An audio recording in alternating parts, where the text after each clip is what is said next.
Bismillah. Assalamualaikum warahmatullahi wabarakatuh. Alhamdulillah.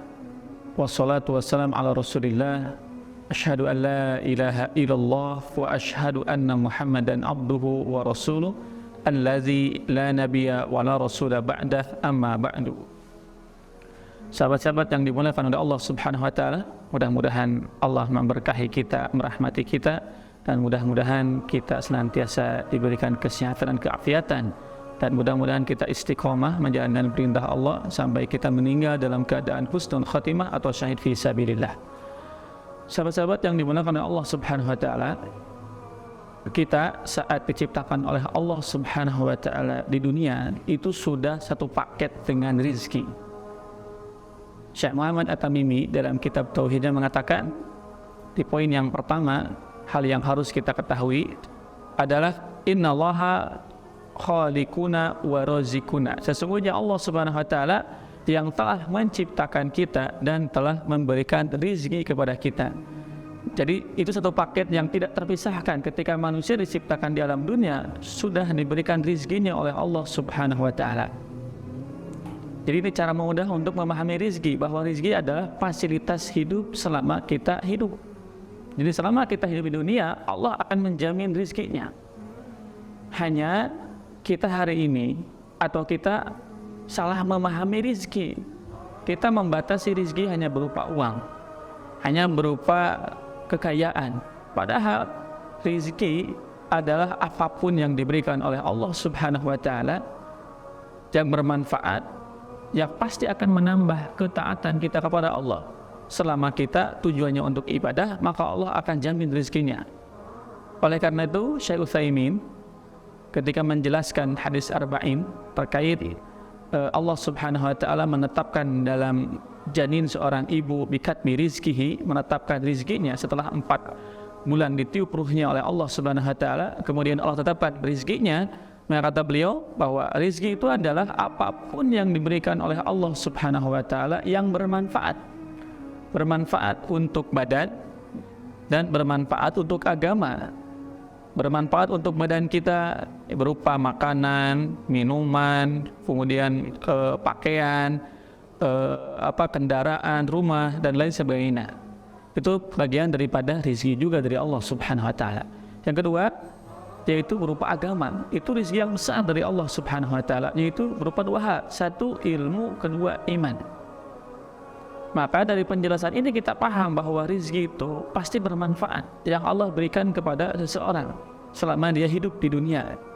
Dan rezeki itu adalah pemberian Allah Subhanahu wa taala karena kita mau beribadah kepada Allah Subhanahu wa taala. Nah, pengertian ini diperjelas oleh Imam Raghib Al-Asfahani dalam kitab Mu'jamil Al-Fadil Quran. Beliau mengatakan rezeki itu adalah li'ata'il jariyah akana dunyawiyah au ukhrawiyah. Rezeki itu adalah pemberian Allah Subhanahu wa taala selama kita hidup, baik kaitannya dalam masalah dunia atau akhirat. Jadi itu yang harus kita pahami, sahabat-sahabat yang dimuliakan oleh Allah. Jangan khawatir urusan rezeki selama kita hidup, karena kita akan dijamin rezekinya oleh Allah Subhanahu wa taala. Bahkan dalam hadis yang diriwayatkan Imam At-Tabrani yang disahihkan oleh Syekh Albani dalam kitab Silsilah Al-Ahadits As-Shahihah, Rasulullah SAW bersabda dari sahabat Ibnu Mas'ud. Rasul mengatakan, Inna ruhal qudusi raw'i an-nafsi. Malaikat Jibril membisikkan kepada hatiku, Inna nafsan la tamutu hatta tastakmila rizquha. Sesungguhnya seseorang tidak mungkin mati, tidak mungkin meninggal sebelum Allah tuntaskan rizkinya. Jadi tidak mungkin ada orang yang meninggal rizkinya belum diberikan oleh Allah Subhanahu wa taala. Justru ketika rizkinya semuanya sudah dikasih oleh Allah, berarti dia siap-siap meninggal. Maka kemudian Rasulullah SAW melanjutkan, fattaqullaha wa ajmilu fit talab. Oleh karena itu bertakwalah kepada Allah, ini kata kuncinya, supaya rizki kita dijamin oleh Allah, diberikan oleh Allah. Maka raihlah rizki itu dengan ketakwaan kepada Allah Subhanahu wa taala. Apakah dengan menambah ilmu dan keimanan, atau kita berikhtiar dengan mencari yang halal. Maka kata Nabi SAW, fattaqullaha wa ajmilu fit talab. Bertakwalah kepada Allah dan baguslah dalam mengais rizki. Pintar-pintarlah, cerdas-cerdaslah untuk mengais rizki. Wala yahmilannakum istibta'a rizki antatlubuhu bima'asillah. Namun kata Rasulullah SAW, jangan sampai telatnya rizki. Jadi rizki itu ada kaidahnya telat, tapi pasti akan diberikan kepada kita kalau pada waktunya. Akan didapat oleh kita, tidak mungkin diambil orang, tidak mungkin direbut orang. Allah ketika ngasih untuk kita pasti akan didapat oleh kita, walaupun mungkin telat datangnya. Makanya kata Nabi, jangan sampai ketika rezeki itu telat datang, kemudian kita mengambil kesimpulan untuk mencarinya dengan cara maksiat kepada Allah Subhanahu wa Ta'ala. Rasulullah SAW kemudian melanjutkan, fa innallaha la yudriku ma indahu illa bi ta'atihi. Allah tidak akan memberikan rezeki yang ada di sisinya kecuali harus dengan cara melakukan ketaatan kepadanya. Jadi dengan hadis ini menunjukkan bahwa rezeki itu satu pasti bermanfaat, dan rezeki itu akan menambah kita ketaatan, menyadarkan kita kepada Allah Subhanahu wa Ta'ala, akan membuat kita semakin semangat untuk beribadah, dan tidak mungkin bertolak belakang dengan ibadah atau bahkan merusak ketaatan kita kepada Allah, itu nggak mungkin.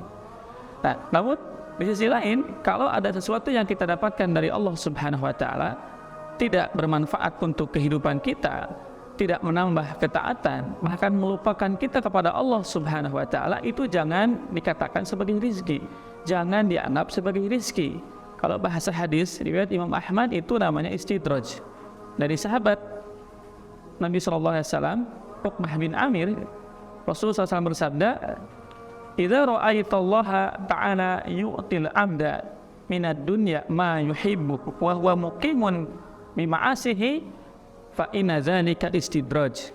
Kalau Anda melihat seseorang hamba Allah Subhanahu wa Ta'ala diberikan oleh Allah Subhanahu wa Ta'ala sesuatu yang ia inginkan, padahal dia itu ahli maksiat. Kita tahu dia enggak ke masjid, melaksanakan sholat, kemudian sehari-harinya pelaku maksiat, tukang mabuk, zina, atau korupsi, dan lain sebagainya. Tapi ia mendapatkan apa yang dia inginkan.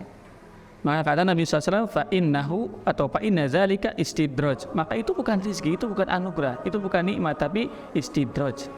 Istidraj itu diambil dari kata darajah. Darajah itu tingkatan. Kalau dari bawah ke atas, tingkatan yang mampu mengangkat derajat kita. Sebagaimana firman Allah dalam Quran surat Al-Mujadilat 11, yarfa'illahu alladhina amanu minkum walladhina utul ilma darajah. Allah Subhanahu wa Ta'ala akan mengangkat harkat martabat orang beriman dan orang berilmu beberapa derajat. Tapi kalau dari atas ke bawah itu bukan mengangkat derajat, malah menghinakan. Makanya lebih mudahnya bahwa istidraj itu adalah jebakan dari Allah Subhanahu wa Ta'ala, seolah-olah ia dapat sesuatu padahal akan membuat dia agar terhina, agar dia mendapatkan siksa secara perlahan. Naudzubillah min dzalik. Makanya kemudian Nabi SAW setelah menyampaikan hadis ini, Rasul mengutip Quran surat Al-An'am, falamma nasu ma dzukiru, ketika mereka melupakan peringatan dari Allah Subhanahu wa Ta'ala, fatahna alaihim abwaaba kulli syai, kemudian Allah bukakan pintu-pintu kebaikan, pintu-pintu kesenangan. Apa yang diinginkannya didapat, pengen ini diberikan, seolah-olah dunia itu miliknya. Namun ketika mereka melupakan itu, datang peringatan dari Allah, ada orang yang menasihati atau dia dibuat sakit, tapi dia malah semakin lupa kepada Allah Subhanahu wa Ta'ala, maka yang terjadi adalah akhadnahum baghtatan wa hum mublisun. Allah akan timpakan bencana, Allah akan timpakan siksa secara sekonyong-konyong, secara tiba-tiba, dan dia saat itu kemudian terdiam seribu bahasa dalam keadaan berputus asa. Naudzubillahi min dzalik. Jadi itu perbedaan antara rizki dengan istidraj. Oleh karena itu saya akhiri dengan sebuah kalimat yang disampaikan oleh Imam Ibnu Hazm. Beliau mengatakan, kullu ni'matin la yataqarrabu amdu ilallah fahiya baliyatun. Segala nikmat apapun pemberian Allah Subhanahu wa Ta'ala yang tidak membuat kita semakin dekat kepada Allah Subhanahu wa Ta'ala, tidak membuat kita semakin taat kepada Allah, tidak menambah kecintaan kita kepada Allah Subhanahu wa Ta'ala, fahiya baliyatun, itu bukan nikmat, itu bukan rizki, tapi itu adalah balai, musibah, bencana.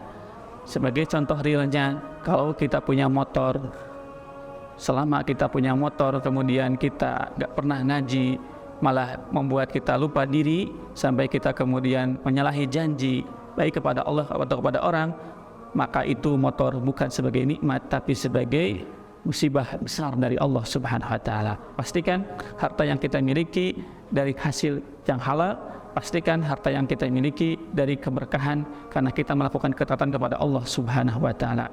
Cari rezeki itu dengan ketakwaan, dijamin oleh Allah Subhanahu wa taala. Allah yang akan ngasih solusi dari setiap masalah yang kita hadapi, dan Allah akan jamin rezekinya. Yakin kepada Allah Subhanahu wa taala, rezeki Anda di tangan Allah. Dengan Anda tingkatkan ketaatan, tingkatkan kebaikan, tingkatkan amal soleh, Allah jamin rezeki yang pasti bermanfaat untuk kehidupan kita. Jangan sampai lupa diri. Itu saja mungkin sahabat-sahabat yang dimuliakan oleh Allah Subhanahu wa taala. Mudah-mudahan Allah memberkahi dan merahmati kita semua. Barakallahu li wa lakum. Assalamualaikum warahmatullahi wabarakatuh.